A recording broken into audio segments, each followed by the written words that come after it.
바울은 2년 동안 가이사라 감옥에 갇혀 있었습니다. 그는 아무런 잘못이 없었지만 억울하게 고발을 당하고 또 재판을 받는 고난 가운데 있었습니다. 인간적으로 보면 모든 것이 막혀 있는 것 같은 그 상황에 그는 놓여져 있었습니다. 그러나 바로 그 순간에도 하나님은 쉬지 않고 일하고 계셨습니다. 오늘 본문의 말씀을 통해 우리는 중요한 질문 3가지를 우리 스스로에게 던져야 합니다. 왜 어떤 사람은 오랫동안 예배를 드렸는데도 변화되지 않을까? 왜 어떤 사람은 고난 가운데서도 믿음을 잃지 않을까? 그리고 하나님은 왜 때때로 십자가의 길을 통해 자신의 뜻을 이루어 가시는가? 오늘 말씀을 통해 거짓 예배자와 참된 예배자의 차이를 우리가 살펴보고 십자가를 통해서 일하시는 하나님의 그 놀라운 섭리를 발견하는 저와 여러분 될 수 있기를 바랍니다. 신임 총독 베스도가 부임한 지 3일 만에 이제 가이사라에서 예루살렘으로 올라갑니다. 유대 종교 지도자들을 만나기 위해서 방문한 것이죠. 여러분, 가이사라에서 예루살렘까지는 약 100km 정도의 거리입니다. 당시 상황을 생각해 보면 아무리 빨리 가도 이틀이고 보통으로 가면 3일이 걸리는 시간이었습니다. 로마에서 이렇게 파견이 됐으니까요. 여러분, 로마에서 가이사라 올 때까지도 긴 여행의 여정이 있었을 거예요. 근데 그 여행의 여정이 다 풀리지 않았어요. 3일 만에 급하게 예루살렘을 방문한 것은 베스도가 성실하고 책임감이 강한 행정가였기 때문이었을까? 물론 표면적으로는 그렇게 우리가 생각해 볼 수도 있을 것입니다. 그러나 당시 정치적 상황을 고려하면 그 배경에는 자신의 통치 기반을 안정시키려는 현실적인 계산도 있었을 것입니다. 여러분, 유대 지역은 로마 제국이 다스리는 여러 지역 가운데 가장 통치하기가 어려운 지역이었어요. 민족주의 그 열망이 굉장히 유대인들은 강했고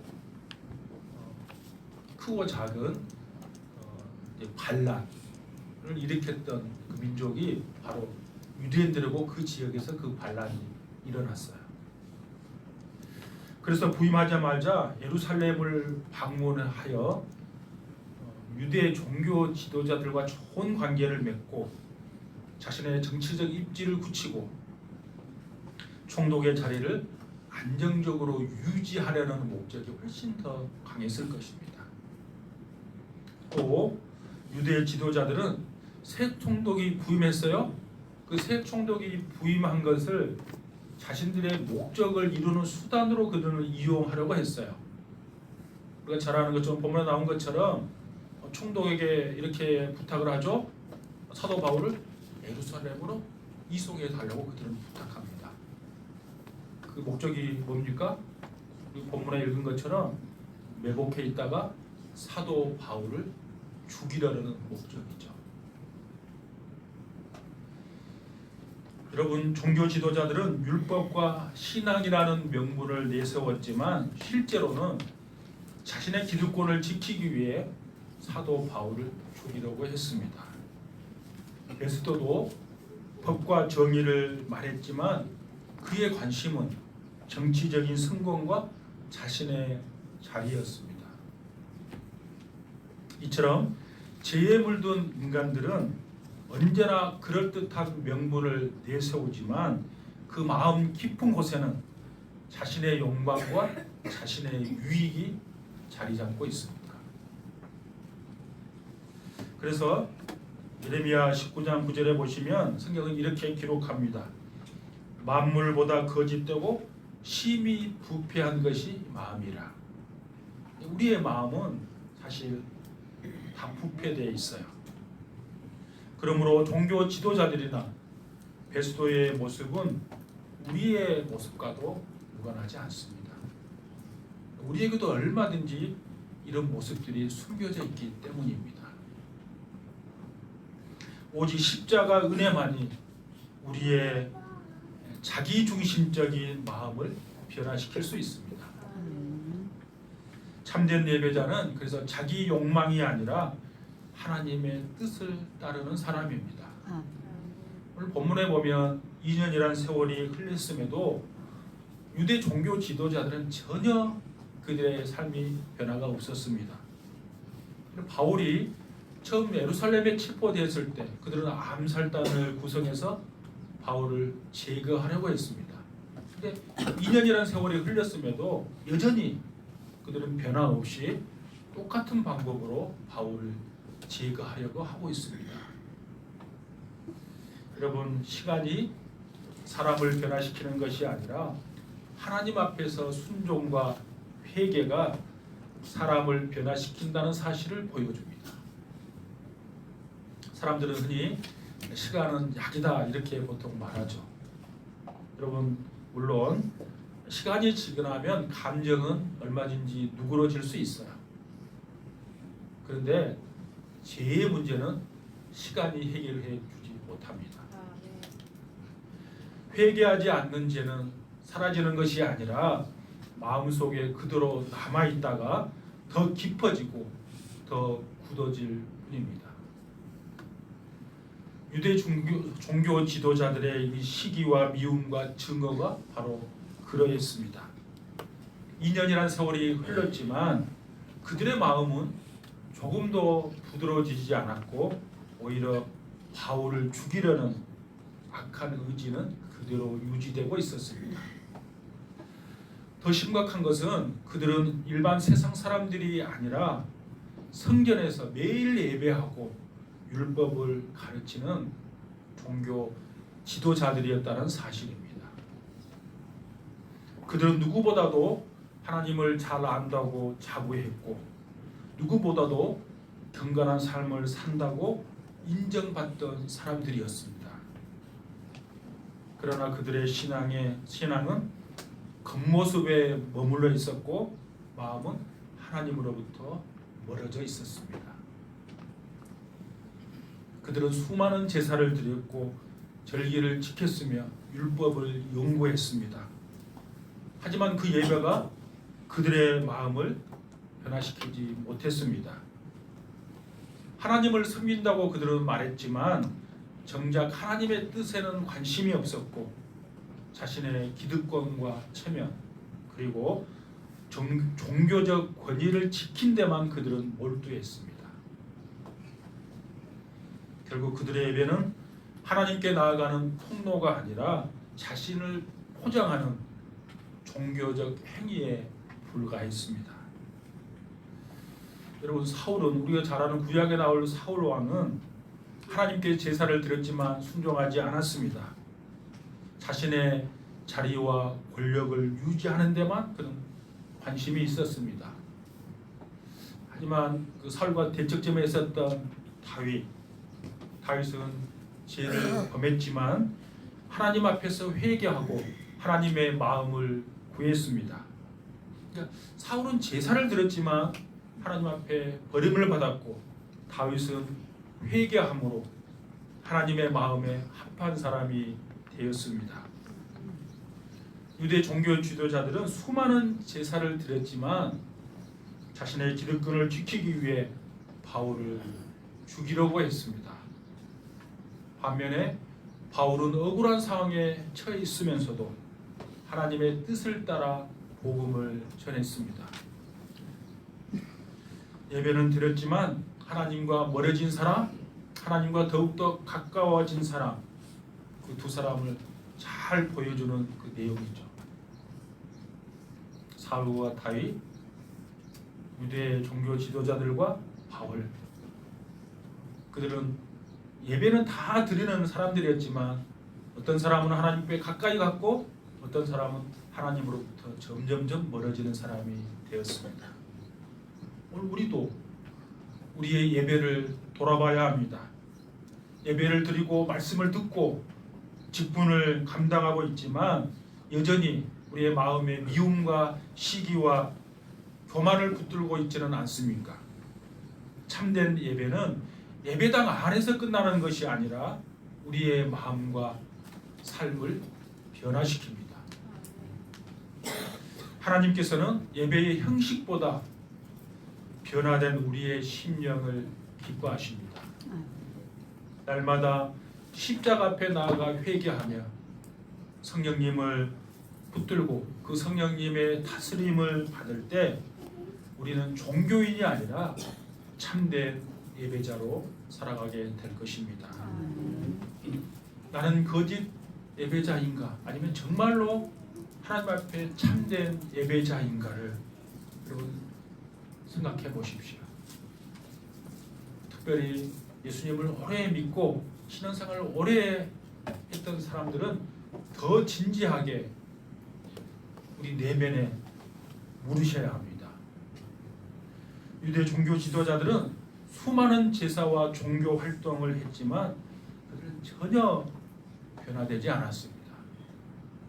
오히려 시간이 지날수록 더 악해졌습니다. 이것은 신앙의 성숙이 아니라 신앙의 화석화입니다. 2년이라는 시간은 결코 짧은 시간이 아닙니다. 우리가 주일 예배만 꾸준히 참석해도 약 100번 정도의 예배를 들을 수 있는 기간입니다. 그렇다면 우리는 스스로에게 질문해야 합니다. 그동안 나는 무엇이 변했는가? 내가 예수님을 믿고 오랫동안 예배를 드렸는데 내 삶은 얼마나 변했는가? 하나님을 더 사랑하게 되었는가? 이웃을 더 사랑하게 되었는가? 예전보다 죄를 더 미워하고 순종하려는 마음이 나에게 생겼는가?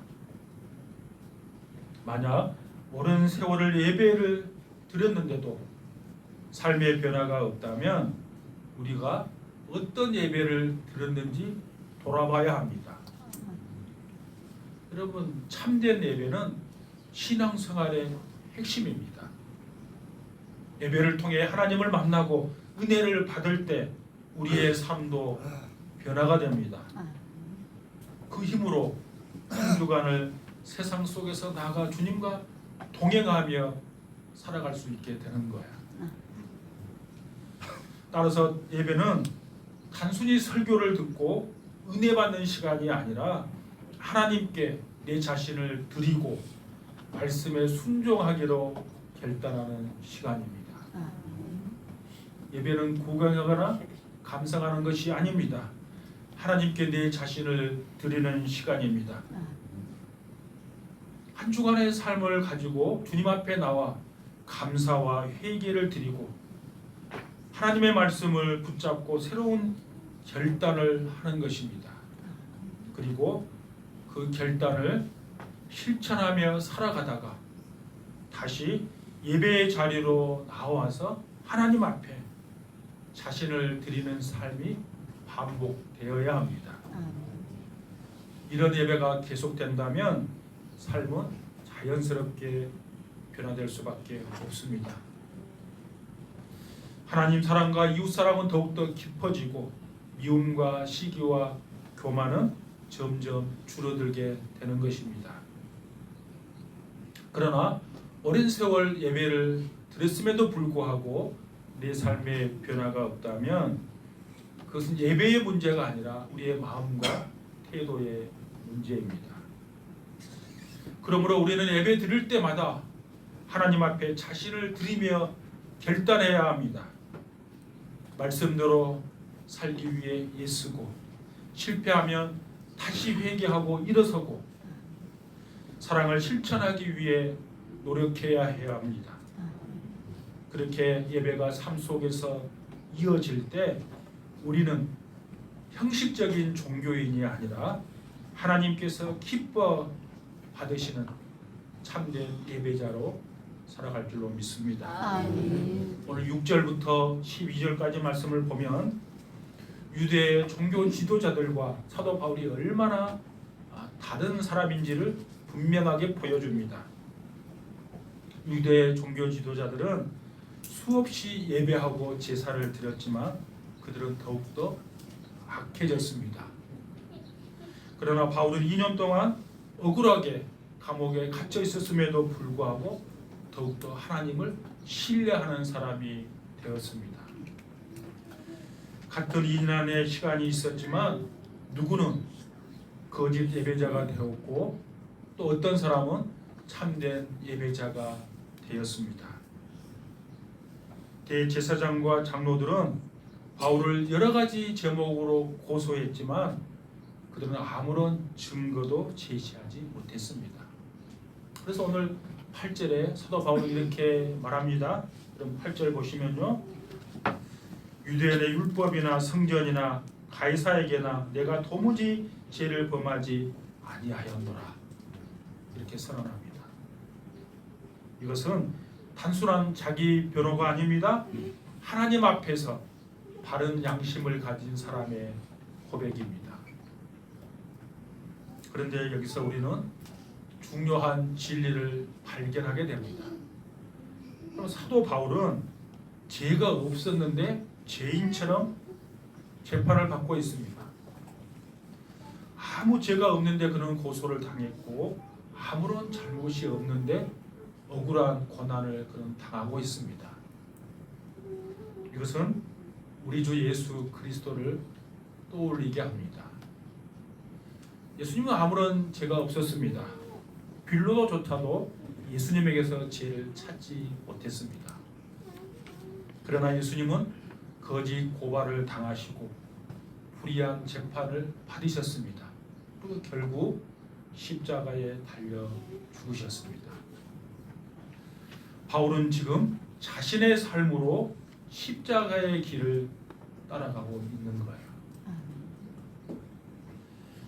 참된 예배자는 축복의 길만 걷는 사람이 아닙니다. 참된 예배자는 예수님의 길을 따라가는 사람입니다. 예수님의 길은 좁은 길이고 십자가의 길입니다.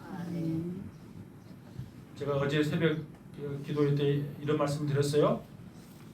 십자가의 신학과 영광의 신학, 그걸 제가 말씀드렸어요. 여러분, 십자가의 신학이 없는 영광의 신학만 있을 수 없어요. 여러분, 예수 믿는 사람은 반드시 십자가의 길을 가야 합니다. 아멘. 그래야 영광도 뒤따르는 거죠.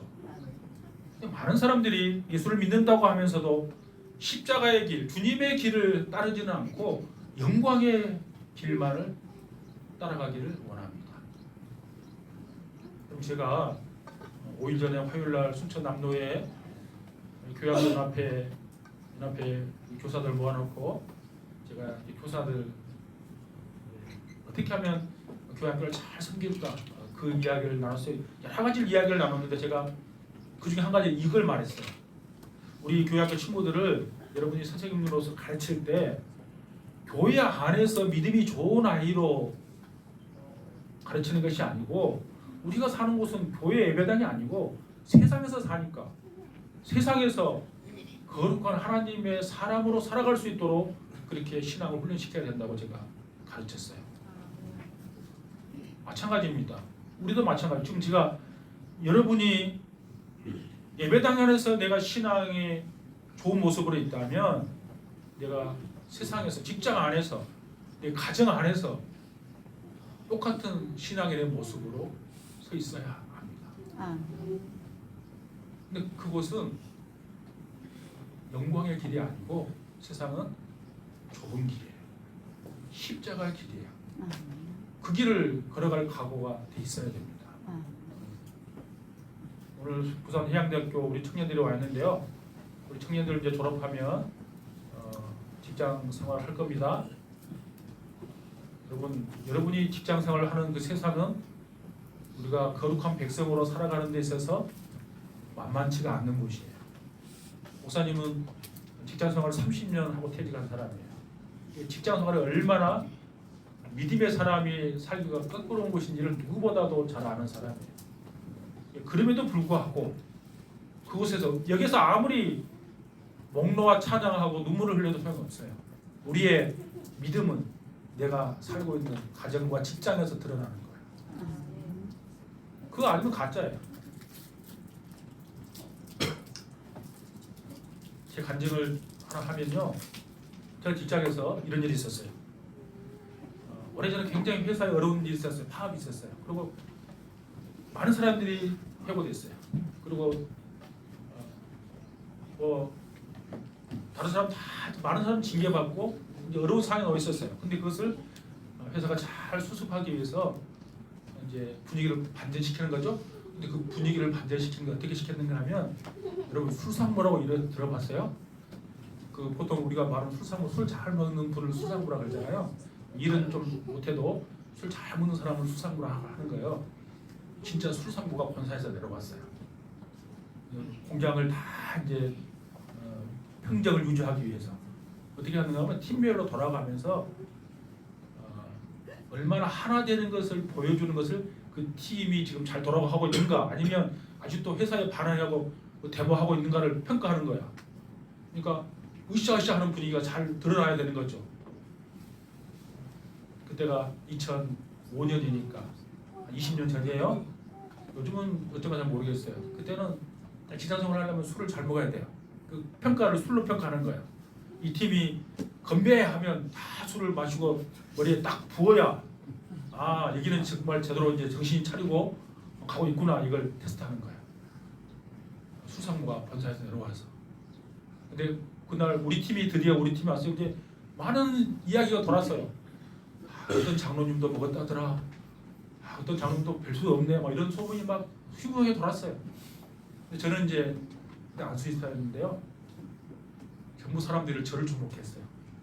제가 유난히 예수님을 믿으니까, 저는 2차를 회사 회식할 때도 2차를 안 가는 사람이었으니까 술도 안 먹고, 근데 저놈도 별 원리 없겠지만 수상무가 내려와서 지금 어려운 상황에 잘못하면 해고시킨다 그러는데 못지 않을까? 그러지 않았을까? 그 생각이 들었어요. 그때 어떻게 했는가 하면, 그날은 특별하게 같이 한 게 건별한 게 아니고 진짜 술상무 맞더만요. 술을 얼마나 잘 마신가 하면, 한 잔 먹고, 그러니까 내가 한 잔 받고 자기가 한 잔 받고 이렇게 하니까 모든 팀원들을 다 대적하면서 머리에 불을 오는 거예요. 그러니까 이 사람 한 사람인데 우리 팀원이 열 몇 명 되잖아요. 그 열 몇 잔을 혼자 다 마시는 거예요. 자기는 열 몇 잔 맞고 우리는 한 잔만 마시고. 근데 그 앞에서 확인하는 거죠. 제 차례가 왔어요. 그래서 제가 어떻게 했을까요? 이거 거부하면 내가 회사 생활하는데 좀 지장이 있지 않을까? 잠깐 그 생각도 했어요. 근데 제가 이렇게 얘기했어요. 사모님에게, 사모님 그 소주를 내 따라 줬는데 이렇게 마시고 이제 일단 보여야 돼요. 저는 색깔이 있는 걸 좋아합니다. 이렇게 이야기했어요. 그러니까 그 인사팀의 인사관장이 배설했거든요. 인사관장 그 이름 부르면서, 야 맥주 가져와 이러더라고요. 맥주가 색깔이 있잖아요. 그래서 제가, 저는 검정색을 좋아합니다. 콜라를 달라는 말이죠. 사모님 저는 콜라를 더 좋아합니다. 그러니까 제가 들릴 소문으로는 완전히 그날 분위기가 다 깨진대요. 소위 말해서 조인트를 깐대요. 아직도 정신 못 차렸다고. 근데 그래? 그래 콜라 먹어야지. 김 과장 콜라 가져와. 콜라를 따라줬어요. 그리고 그 시간을 제가 잘 지내가 했어요. 제가 이 말씀 드린 것은, 나중에 이제 제가 사내교수로 진급할 때 그 술상무가 어떤 이야기, 본사 올라가서 어떤 이야기 한 줄 아세요? 제스칼테스 여수 공장에 진짜 예수 믿는 사람은 한 사람밖에 없더라고요. 그리고 제가 사내교수로 진급할 때 그것이 좋은 방향으로 작동했어요. 아멘. 다른 사람은 네 술 안 먹이면 진급에 다 누락된다 그랬는데, 하나님은 그 사람들의 마음을 바꿔서, 야 그럼 사내교수 되려면 좀 바르고 도덕적으로 깨끗한 사람이 돼야 되는 거 아니야? 저는 실력이 뭐 회사 업무에 크게 뛰어난 사람은 아닙니다. 근데 여러 가지 놓고 12명을 평가해, 마지막 최종 12명을 놓고 한 사람을 선택할 때 그게 결정적으로 작용한 거예요. 술 안 먹는 것이. 여러분, 그래서 제가 진급하고 좋은 자리에 가는 것을 말하는 것이 아닙니다. 설령 그렇게 되지 않는다 할지라도 내가 그 일 때문에 자리에서 진급에서 밀린다 할지라도 우리는 어떤 선택을 해야 합니까? 좁은 길을 선택하는 거예요. 믿음의 길을 선택하는 거예요. 아멘. 예수님을 따르는 길을 선택하는 거예요. 아멘. 때로는 오해를 받고 억울한 일을 당하고 이해할 수 없는 고난을 만날 수 있습니다. 그러나 그 가운데서도 하나님을 원망하지 않고 하나님을 신뢰하고 하나님을 따라가는 사람이 참된 예배자입니다. 아멘. 여기서 예배드리는 것은 누가 믿음이 좋은지 잘 몰라요. 우리의 믿음은 우리 가정에서, 직장에서 드러나는 거예요. 사실 바울에게 지난 2년은 인간적으로 보면 낭비하는 시간처럼 보였습니다. 그래서 로마에 가서 복음을 전하고 싶었어요. 근데 그 길이 막혔어요. 아무것도 하지 못한 상태에 머물러 있었어요. 그러나 하나님은 그 시간도 헛되게 사용하지 않으십니다. 하나님께서는 바울에게 로마로 가는 길을 열어주셨습니다. 근데 그 길은 바울이 생각했던 길은 아니었던 것 같아요. 바울은 지금까지 우리가 지금 사도행전을 쭉 살피고 있는데요. 이 시간이 얼마 정도 가면 바울이 복음을 전하는 한 20년 세월이 흐르는 시간이거든요. 20년 동안 바울은 선교사로 있었어요. 물론 고난을 많이 당했지만, 근데 로마로 가는 길은 선교사로 가는 길이 아니라 제수의 신분으로 가는 길이에요. 보통 우리는 하나님의 뜻이 이루어질 때 일이 순조롭게 진행될 것이라고 생각합니다. 그러나 하나님은 종종 십자가의 길을 통해 자신의 뜻을 이루어 가세요. 늘 평탄한 길로만 우리를 인도하지 않는다는 거예요. 예수님도 십자가를 통해 우리를 구원하셨고, 바울도 감옥과 재판을 통해서 로마의 선교의 문을 열어갔습니다. 바울은 이것을 알았기 때문에 환경에 묶이지 않았습니다. 감옥에서도 감사할 수 있었습니다. 재판을 받아도 낙심하지 않았습니다. 미래가 보이지 않아도 기도할 수 있었던 것입니다. 그래서 나중에 그는 로마 감옥에서 이렇게 기록합니다. 주 안에서 항상 기뻐하라. 아무것도 염려하지 말고 기도하라. 아멘. 이렇게 기록할 수 있었던 이유가 바로 여기에 있는 거죠. 결국 참된 예배란 좋은 환경에서만 드리는 예배가 아닙니다. 하나님의 뜻이 보이지 않을 때에도 하나님을 신뢰하는 것입니다. 십자가가 눈앞에 있어도 하나님 앞에 순종하는 것입니다. 내 계획이 무너져도 하나님의 계획은 실패가 없다는 사실을 믿는 것입니다. 유대 종교 지도자들은 성자 안에는 있었지만 하나님을 잃어버렸습니다. 그러나 사도 바울은 감옥 안에 갇혀 있었지만 하나님과 동행했습니다. 그래서 종교 지도자들은 자유인이었지만 영적으로 묶여 있었고, 사도 바울은 제수의 신분으로 감옥에 갇혀 있었지만 하나님의 뜻 가운데 가장 자유로운 사람이었습니다. 참된 예배자는 형식적으로 종교 생활을 하는 사람이 아니라 주님 십자가의 주님을 바라보며 어떤 상황 속에서도 하나님을 신뢰하고 순종하는 사람입니다. 그리고 그런 사람을 통해 하나님은 자신의 뜻을 이루어 가십니다. 여러분, 구약 성경에도 바울과 같이 비슷한 사람이 있습니다. 바로 요셉입니다. 요셉은 형들의 미움을 받아서 노예로 팔려갔습니다. 억울한 누명을 쓰고 감옥에 갇히게 되었습니다. 인간적으로 생각해 보면 그는 젊은 시절에 그는 실패와 고난의 연속이었습니다. 감옥에 갇혀 있을 때 하나님께서 잊어버린 것처럼 아마 그는 느꼈을 것입니다. 그러나 요셉은 환경보다 하나님을 더 바라보았습니다. 결국 하나님은 그 감옥을 통해 요셉을 애굽의 총리로 세우셨습니다. 나중에 요셉이 그 형들을 만났을 때 이렇게 고백합니다. 창세기 50장 20절에 보시면 당신들은 나를 헤아려 하였으나 하나님은 그것을 선으로 바꾸셨다. 아멘.